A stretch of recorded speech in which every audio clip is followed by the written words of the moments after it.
यंत्र क्या है? यंत्र एक ऐसा,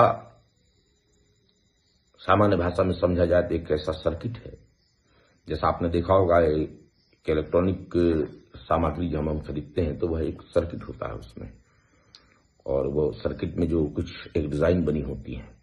मैं बहुत सामान्य भाषा में समझा रहा हूं आपको। तो ये जो सर्किट है, उस सर्किट में होता क्या है? उस सर्किट में वो जो ऊर्जा है, वो जो एनर्जी है, ठीक है, वो जो ध्वनियां हैं, वो जो तरंगे हैं, वह सब के सब वहां पर संग्रहित होते हैं। तो ऐसे ही जो यंत्र है वह देवता का घर है। यंत्र जिस भी देवता का, मान लिया जाए महाविद्याओं का यंत्र हो, चाहे जैसा भी यंत्र हो, वह देवता का घर है, वह देवता का निवास स्थान है। यदि देवता का प्रादुर्भाव होता है, जागृति होती है, तो उनका जो निवास है वो उस यंत्र में होता है।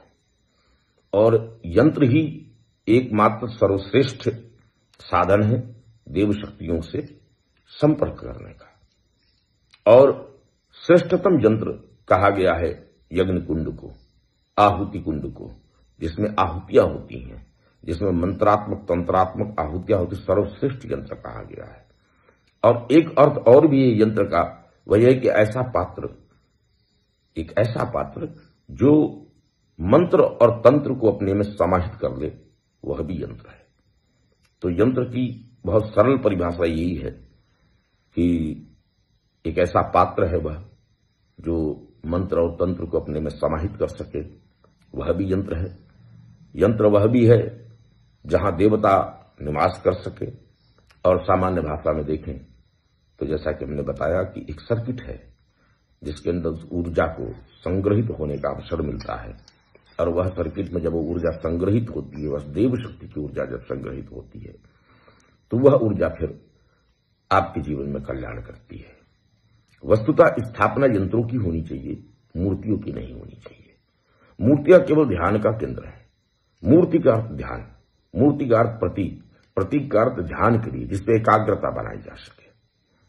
तो मूर्तियां एकाग्रता के लिए है, लेकिन यदि स्थापना होनी चाहिए तो यंत्र की स्थापना होनी चाहिए, क्योंकि वह जो देव शक्ति है, वह जो ब्रह्मांडी ऊर्जा है, उसका निवास स्थान उसका यंत्र है। और यंत्रों का निर्माण विधिवत होना चाहिए, स्पष्ट रूप से उसका एक तरीका है। यंत्र के लेखन की एक विधिवत विधि है। यंत्र यूं ही उठा करके छाप दिए जाएं अगर, तो वो काम करें, ऐसा संभव नहीं है।